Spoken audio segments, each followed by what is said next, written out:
dia, pessoal. Bom dia, bom dia.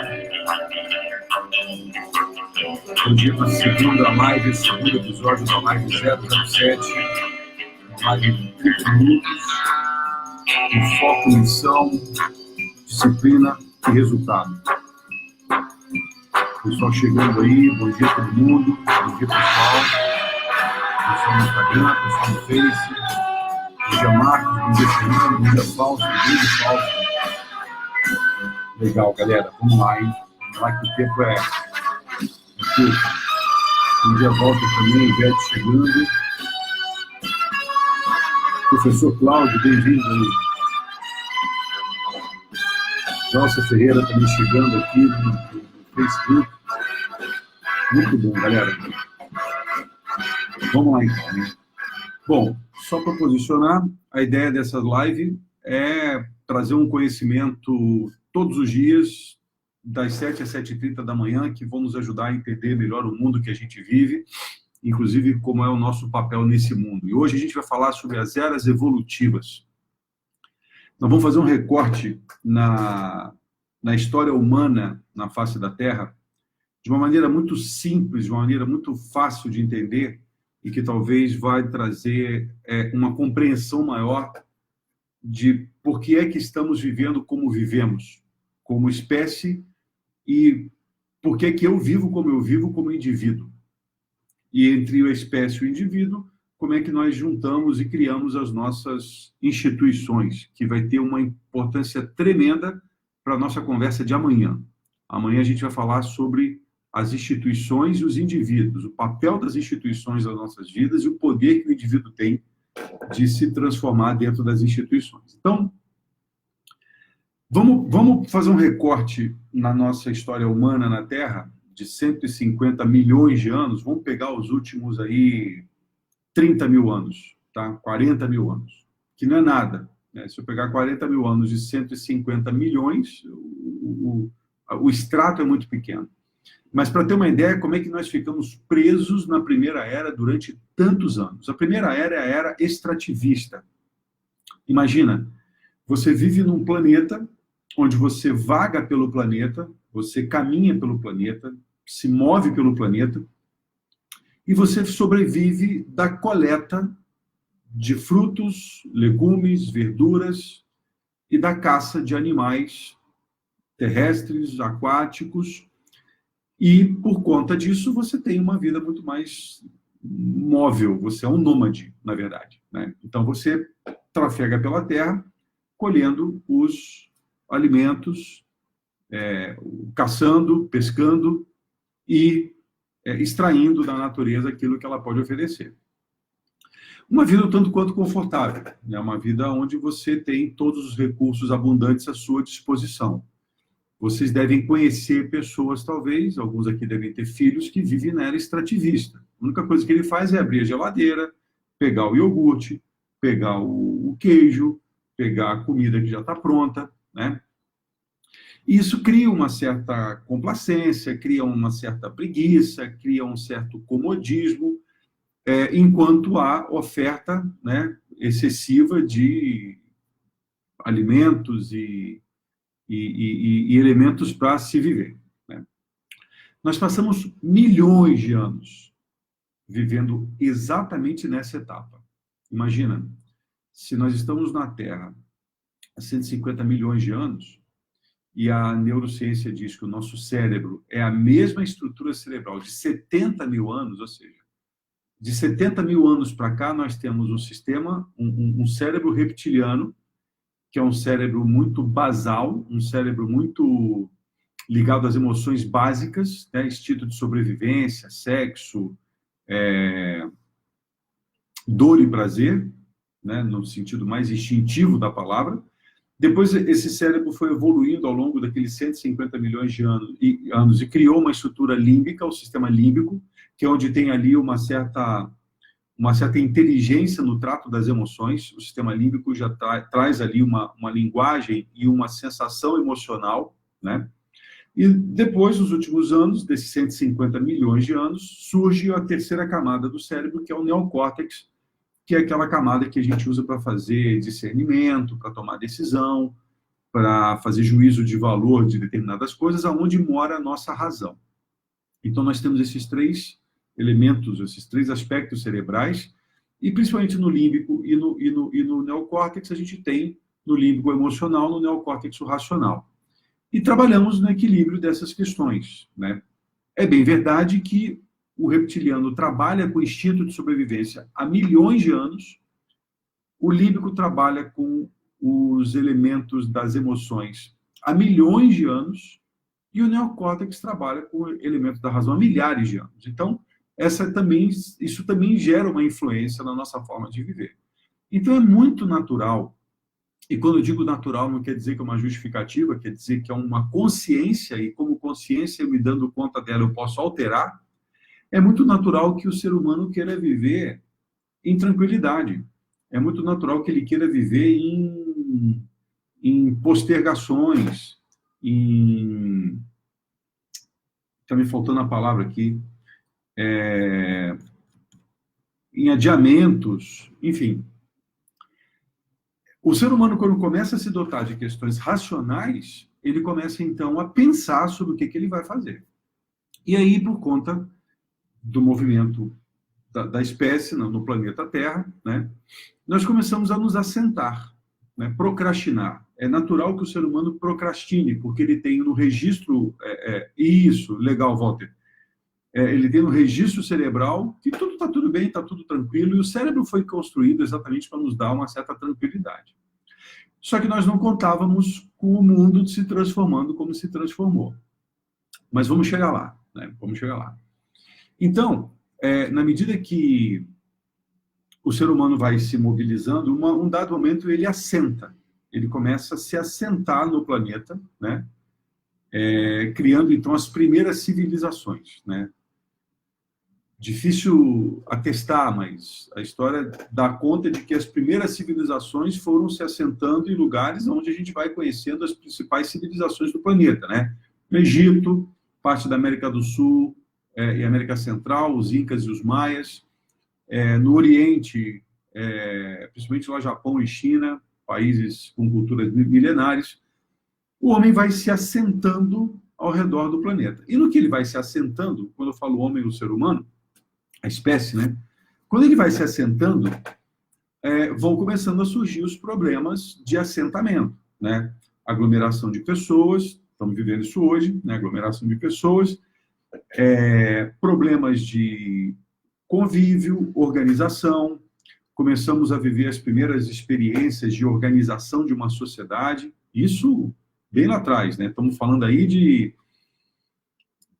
20, 25 mil anos, mais ou menos. Olha, de 150 milhões de anos, nós estamos falando de 25 mil, 30 mil anos de homem, de ser humano assentado, que precisa resolver problemas de ordem prática, e uma delas é de ordem alimentar. Então, o homem, e presta atenção nesse raciocínio, pessoal, isso é fundamental. Então, o homem, o ser humano, ele precisa começar a plantar o seu alimento. Ou seja, ele já não depende mais da natureza no intuito de ela prover frutos, legumes, animais para o seu sustento através da caça e da coleta. Então ele começa a plantar. Aí eu pergunto para você, e eu vou esperar você responder. Quando você pensa no ser humano agrícola de 25, 30 mil anos atrás, qual é o principal atributo desse indivíduo, desse ser humano? Qual é o principal atributo dele? Qual a principal competência dele? Qual a principal habilidade dele? O que vem na tua cabeça de imediato? Eu já sei o que vem na tua cabeça, mas eu queria que você me dissesse. Se você topar, escreve aí um pouquinho. Ah, galera, e não esquece, né? Vai apertando aí o coraçãozinho aí que está do lado, para as pessoas poderem saber dessa live e poderem participar ao longo dos meses aí. O PH Vieira falou observação. PH, excelente resposta. A Suzete aqui no Facebook falou em lidar com a natureza. Excelente resposta também, Suzete. E é bacana isso porque a maioria das pessoas responde à força bruta, né? O trabalho braçal. Mas, na verdade, o PH está certíssimo. Na verdade, o ser humano precisou observar o movimento da Terra, observar as características da natureza, observar características do terreno onde ele ia plantar.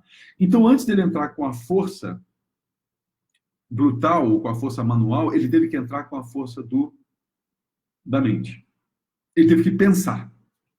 Foi aí que o neocórtex começou a se desenvolver com mais proficiência, então desenvolvendo a paciência, a tolerância, porque no mundo do agricultor, na era agrícola, então eu estou falando da segunda era, já a segunda era é a era agrícola, é uma era onde o ser humano ele tem o trabalho dele, o trabalho de arar a terra, o trabalho de plantar a semente, o trabalho de cuidar da terra, o trabalho de molhar a terra, mas tem uma hora que ele não tem o que fazer. Ele tem que esperar.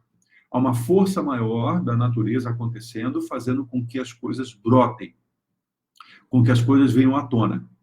Então, isso desenvolve no ser humano a tolerância, a paciência, a perseverança, porque ele passou a pensar, sai daquela postura passiva de pegar a maçã, pegar o legume, pegar o peixe, né? Inclusive, tem pessoas que dizem, é melhor você ensinar a pescar do que dar o peixe. Eu diria que, com base nessa nossa conversa, é melhor a gente começar a ajudar as pessoas a aprender a plantar. Por isso que em administração se diz que quem aprende a vender nunca morre de fome. Porque vender é a arte do plantio. Muitas pessoas que têm o dom da venda, elas o fazem porque elas sabem que tem um fluxo, que tem um ciclo, e esse ciclo depende de elementos que não estão na mão dele. Isso começa a adentrar no âmbito da sabedoria. Tem coisas que eu posso mexer, que eu posso adentrar, que eu posso interferir, mas tem coisas que eu não posso. E me basta, então, me faz, então, eu tenho que, então, esperar. Né? Então, a gente está saindo de uma era extrativista, onde a minha natureza é de coleta e de conforto, e vou para uma era agrícola, onde a minha natureza passa a ser pensar, observar, ter paciência, e aí sim, desenvolver uma metodologia de plantio e colheita, e aí sim começar a usar da força braçal. Porém, essa força braçal vai se alterando à medida em que a agricultura vai se modernizando também. Por alguma razão qualquer, o nosso país é salvo todos os anos na sua balança comercial pelo setor primário. Inclusive, nesse momento de crise que a gente está vivendo, o único setor que mantém aí suas pernas muito bem cravadas no chão é o setor agrícola. Então, veja, há uma característica determinante de diferença entre a era extrativista e a era agrícola. Então, você pode começar a ver pessoas que têm o perfil de caçadores. São pessoas que querem ir em algum lugar para tirar alguma coisa desse lugar. E você deve conhecer pessoas que têm um perfil de agricultores. Essas pessoas vão e querem plantar alguma coisa antes, e ao plantar essa coisa antes, elas têm a paciência de depois, então, esperar o momento certo para colher. Elas sabem que a colheita depende do plantio. E aí tem uma frase que é de extrema sabedoria. O plantio, ele é opcional, mas a colheita é obrigatória. Então, o que você planta é da tua escolha, mas a colheita é fruto natural desse plantio que você vai fazer. Isso vale para alimentos, isso vale para ideias, isso vale para relacionamentos, vale para qualquer coisa. Né? Bom, então passamos pela era extrativista e a era agrícola. Aí, com essa história dos assentamentos ao redor do planeta, começa um volume de aglomeração brutal, e aí os problemas de abastecimento aumentam drasticamente. E pessoas começam a perceber que tem um volume de pessoas demandando coisas e um volume de ofertas muito menor do que é capaz de ser atendido nessa demanda. Então, existe uma equação econômica que ela é determinante nas nossas vidas, naquela época e até hoje. É uma equação que denota a relação entre oferta e demanda. Nesse período da era agrícola, a demanda ela era muito maior do que a oferta. Muito maior do que a oferta.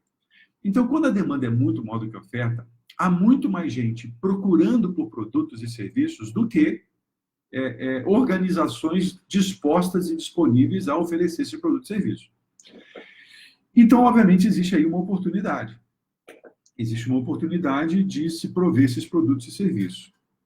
Foi quando, então, o ser humano começa, né, em função de algumas descobertas, né, lá atrás o fogo, lá atrás a roda, ainda não era agrícola, né, e essas invenções só são possíveis porque o homem assenta, porque ele aquieta, porque ele se posiciona num lugar da Terra, ou seja, ele para de ficar trafegando. Por isso que, às vezes, ir na superfície é legal, porque me deixa veloz. Mas ir na profundidade é importante porque me faz pensar. Então, eu posso equilibrar essas duas forças, né? E aí, então, começa, por conta de algumas invenções, até o descobrimento da força a vapor, começa a descobrir a possibilidade de produzir bens em massa, porque havia uma demanda muito grande para determinadas questões que antes nós acessávamos apenas pela produção artesanal. Em algum momento nós fazíamos nossas trocas, né? E essas trocas faziam com que eu produzisse uma coisa, você outra, ele outra, e a gente ia trocando entre nós. Até que criaram um negócio chamado meio de troca, né? Que hoje a gente chama de dinheiro, né? Ou espécie, ou escritural, ou plástico, não importa. Mas o dinheiro passou a ter uma importância tremenda, porque eu poderia ter uma plantação de trigo. Mas com trigo, eu só conseguiria coisas de alguém que tivesse interesse no trigo. Mas com dinheiro, eu poderia obter coisas que qualquer pessoa pudesse plantar. Então, juntou esse meio de troca, né? E juntou uma forma de produzir em massa, a gente, então, entra, né, o meio de troca bem antes, a produção em massa bem depois, a gente entra, então, naquilo que a gente chama de era industrial, né? E aí a era industrial, ela tem a sua importância na nossa história. Ela tem uma importância enorme na nossa história. Como tudo na vida, para o bem e para o mal. Qual é a importância para o bem? Ela nos ensinou a pensar o processo produtivo de maneira processual, né, e encadeada. Nos ajudou a administrar recursos, aí começa a ciência da administração. Nos ajudou a ter um pensamento racional do trabalho, e aí pessoas como Taylor, Fayol, vão nos ensinando isso tempos depois. Entretanto, ela trouxe um revés, aí, um ponto delicado, que hoje pega muito para a maioria das pessoas, né? Como na era agrícola, o ser humano tinha capacidade de ter a visão do todo, ou seja, o ser agrícola, ele sabia o que ele ia plantar lá na frente, ele sabia ou aprendia como ia fazer aquilo, e ele tinha toda a visão do processo. Quando ele vai, e naturalmente, quando as indústrias ou quando as primeiras manufaturas começam a surgir e vão arregimentar os fatores de produção, um fator de produção é matéria-prima, um fator de produção é máquina e equipamento, ainda rudimentar, mas é. Um fator de produção é o espaço físico e um fator de produção é mão de obra. E essa mão de obra vem exatamente de onde? Essa mão de obra vem da agricultura, né? Vem do trabalho do campo. E por uma razão muito interessante, olha só que legal isso aqui. Na era extrativista, eu vivia da colheita e da caça. Na era agrícola, eu vivia do meu plantio. O que oferece mais risco para o ser humano? Viver da colheita e da caça ou viver do plantio? Eu vou responder, é mais arriscado viver da colheita e da caça, porque a hora que acaba o fruto e acaba o animal, eu não tenho mais como viver. Mas se eu aprender a plantar, o meu risco é menor. Então, é uma troca de risco nesse momento. O ser humano troca algo que tem mais risco, e aí entra o reptiliano e o límbico, por algo que tem menos risco, e aí eu tenho que inventar, entra o neocórtex. Olha que legal isso, galera. E aí eu saio da era agrícola e vou para a era industrial. O que tem mais risco? Aquele ser humano que tem que plantar, que tem que arar, que tem que esperar certas circunstâncias sobre as quais ele não tem controle, ou eu trabalhar num lugar que vão me prometer pagar um salário. Aí você começa a ver quem toma mais risco, o empreendedor agrícola ou funcionário executivo industrial. Começa a perceber como é que a nossa saga de fuga da dor e busca do prazer, de fuga do risco e busca da segurança. Cara, isso é brilhante, esse negócio. E aí, a gente sai de uma era industrial e entra numa era... Perdão, a gente sai de uma era agrícola e entra numa era industrial onde o ser humano é atraído pela segurança do salário, só que aí ele paga um preço. Ele para de pensar e vai só executar tarefas. Então ele para de perguntar o que eu quero, por que isso é importante, como que eu vou fazer para chegar lá, e ele se limita apenas a como fazer determinadas tarefas, como fazer determinadas ações, como fazer determinadas atividades. Ou seja, ele sai de um modelo mental de pensar e refletir apenas com um trabalho braçal, por isso ele se torna um recurso humano. Faz sentido isso, galera? Vai fazendo aí, vai apertando no coraçãozinho, se fizer sentido, se você estiver curtindo, vai apertando no coraçãozinho e vai convidando a galera nesse aviãozinho que tem aí no seu celular, convida o pessoal para participar, porque a gente vai construir essa história ao longo desses dias todos, até o dia 26 de junho, tá? É um processo, né? Não é colheita, é plantio, nós estamos aqui plantando. Muito bem. Então, o ser humano desenvolve uma mentalidade de como que eu faço as coisas. Como que eu faço as coisas. Presta atenção nisso, que isso é fundamental. Aí nós passamos por todo o século XX. O século XX foi, até o momento, né, o século onde a gente mais viveu emoções. Nós passamos durante o século XX por 2 guerras mundiais, por uma peste global que matou mais de 20 milhões de pessoas, então o coronavírus ainda é fichinha para a gripe espanhola. Nós passamos por revoluções sociais de toda a ordem, né? Revolução feminista, aqui no Brasil a semana de 22, uma revolução intelectual. Passamos aqui no Brasil por um momento de maior tensão política, que foi nos anos 60. Enfim, nós passamos por muitas transformações, passamos por uma transformação que aconteceu durante a Guerra Fria, final dos combates da Segunda Guerra, 1945, até então final dos anos 80, mais precisamente até 9 de novembro de 89, quando então um ato simbólico transforma o mundo, que é a queda do Muro de Berlim. Então, todos esses eventos fizeram com que a curva de demanda e oferta, a demanda que era muito maior do que a oferta, começasse a ficar uma demanda maior do que a oferta, uma demanda igual à oferta, até que a gente entra na era do conhecimento. Quando o conhecimento começa a ser acessível para todo mundo, através da revolução tecnológica, e aí nós começamos a entrar numa era de demanda menor do que a oferta. E quando a demanda fica menor do que a oferta, os mercados se contraem. E aí nós temos que começar a disputar esse mercado. Aí entra o aspecto da competição. Então, o ser humano que tem como hábito, por eras passadas, trocar um risco maior por um risco menor, ele começa a sentir medo. E aí o medo começa a bater o ser humano. E com medo, você faz 2 coisas. Ou você luta ou você foge, né? Ou você... O teu cérebro está desenhado para você ou lutar ou correr. Ou fuga ou luta. E aí nós tivemos que ao longo dessa última... É porque o cérebro ainda não apresenta essas mudanças, mas a gente está estudando neurociência e está vendo coisas acontecendo, está descobrindo coisas. A gente começa a ter que trabalhar mais ou menos como o ser agrícola trabalhava. Não mais focado em como fazer as coisas, mas o que eu quero, por que isso é importante, como que eu vou fazer para chegar lá. Porque o esforço passa a ser menos importante do que o resultado. O resultado passa a ser mais importante. Olha que legal. Quando uma pessoa está numa situação difícil, que ela está sentindo dor, um casamento que não está bom, um emprego que não está bacana, uma vida que ela não está feliz, mora num lugar que ela não gosta, a pergunta que ela faz é: como é que eu saio disso? Como eu me livro disso? E esse como eu me livro disso é um vício criado na era industrial. Porque na era agrícola, a mentalidade agrícola pensaria o seguinte: espera aí, eu estou vivendo numa cidade que eu não gosto. Ok, então o que eu quero no lugar disso? Por que isso é importante? Aí sim, como que eu vou fazer para chegar lá? Esse é o pensamento estratégico. O Glauber, grande Glauber, amigão lá da Citrosuco, faz a seguinte questão: a mudança na relação entre demanda e oferta é um gatilho fundamental ao mundo competitivo e, consequentemente, da necessidade de performance humana. Perfeitamente, Glauber. Uma variável econômica que determina toda a nossa vida. E a gente está vivendo isso agora, com um choque tremendo de demanda que a gente está vivendo, né? Então, eu falei uma frase ontem aqui na live da parte da manhã, no primeiro episódio, vou repetir: o problema não é o problema é como nós lidamos com o problema. Então, na era industrial, nós ficamos atrelados à segurança do emprego, e na era do conhecimento a gente começa a fazer uma migração para um foco no trabalho.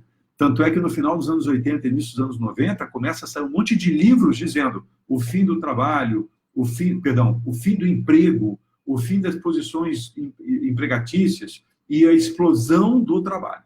Há uma diferença entre emprego e trabalho, né? O emprego está mais ali para o cara extrativista. O trabalho está mais ali para o cara agricultor. E a gente começa a ver que se eu mantiver preso no meu emprego, eu começo a correr riscos. Olha que legal, começa a correr riscos. Então, a mensagem é: estuda, estuda. A era do conhecimento, você tem que conhecer, você tem que aprender. Aí a gente começa a descobrir, né? Nós aqui no Brasil tardiamente, mas o mundo já descobrindo, ou resgatando o papel do empreendedor. E aí o empreendedor começa a despontar. Então, o empreendedor é o agricultor dos 25 mil anos atrás. O empreendedor é o que toma risco, é o que é responsável pelo grande volume de produção. Para vocês terem uma ideia, 100% dos empregos que ainda tem no Brasil são providos por grandes empresas, 95% dos empregos são providos por micro, pequenas empresas, né, e até médias empresas. Então, o empreendedorismo é uma questão fundamental. E para concluir esse raciocínio, pessoal, a gente entrou na era, então, extrativista, agrícola, industrial e era do conhecimento. E na era do conhecimento, o ser humano passa a ter uma importância muito grande em relação às instituições. Isso eu vou falar amanhã. Mas é fundamental entender que na era do conhecimento, a gente migra para uma nova era, e que se culmina agora com essa história do Covid, que é a era da consciência. A era da consciência é o seguinte: apesar de haver normas, regras, manuais, tratados, seja o que for, o ser humano é fruto das suas decisões. Ele é fruto das suas escolhas e fruto das decisões que ele toma para bem escolher o que vai fazer de sua vida. Então, nesse momento, a competência fundamental do ser humano maduro é saber fazer escolhas, saber tomar decisões. Então, na era da consciência, o papel do indivíduo é muito forte. Eu tenho uma área de preocupação tremenda, que é o mundo, mas eu tenho uma área de influência, que é o meu ambiente, as pessoas ao meu redor, e o quanto eu sou capaz de impactar a vida dessas pessoas ao meu redor. E, nesse sentido, todos nós temos uma responsabilidade. E aí vivemos uma era, ainda fruto daquela busca incessante por segurança, onde as pessoas querem muito mais os direitos do que os deveres. Só que não dá para pensar em usufruir dos direitos em âmbito coletivo se não tiver pessoas no âmbito individual cumprindo seus deveres. Então a gente passou por essas 5 eras, turma. Era extrativista, conforto de colher, pescar. Era agrícola, a habilidade e a perspicácia do plantio e da colheita. A era industrial, a capacidade de construir modelos de produção. Claro que tudo isso tem seus prós e contras, né? A era do conhecimento, a oferta inacabada de conhecimento instalado e conhecimento produzido. E lembra de um detalhe: conhecimento está morto. O que você precisa para viver na era da consciência, claro, é considerar o conhecimento que já vivemos e passamos, mas principalmente imaginar o futuro que você quer. A visão de futuro de um empreendedor, de uma pessoa que quer construir uma vida, está baseada na sua capacidade de imaginar esse futuro, não baseado no conhecimento, porque o conhecimento está morto. E o conhecimento que valia 30 anos atrás não vale nada hoje. Teve um momento que o mundo não mudava. As coisas aconteciam, o mundo não mudava. Hoje o mundo muda a todo instante. Ok? Então, para fechar, 5 eras evolutivas, hein? Extrativista, agrícola, industrial, era do conhecimento e era da consciência. É aqui que nós, seres humanos, vamos fazer a grande transformação, a grande revolução, que não é nenhuma dessas, é a grande revolução humana. Espera que a gente vai falar sobre isso amanhã. Valeu? Pessoal, olha, se você curtiu isso, eu vou postar isso aqui daqui a pouco no Facebook, YouTube, Instagram, LinkedIn. Vai lá, dá uma curtida, me dá uma força. Estou começando agora uma carreira digital. Vai ser importante você me apoiar nisso. Comenta com as pessoas, passa a tabela, a agenda para o pessoal, porque vai ser bem bacana viver essa experiência. Tá legal? E espero que você tenha uma excelente terça-feira, e amanhã, 7 da manhã, a gente vai estar aqui para falar sobre as instituições e os indivíduos. E fazer uma distinção entre individualidade e individualismo. Vai ser um conhecimento fundamental para a gente entender o nosso papel, para você entender o seu papel, eu entender o meu papel no mundo e como é que transformamos o mundo em um lugar melhor. Ok? 30 minutos cravado, pessoal. Missão, foco, disciplina e resultado. Espero que tenha valido a pena. Obrigado, galera. Show de bola. Tchau. Deixa eu botar só a trilha sonora para a gente encerrar aqui. O nosso episódio 2 da Live 007. Obrigado, galera. Show de bola. Dispara para tudo, hein? Até amanhã. Tchau.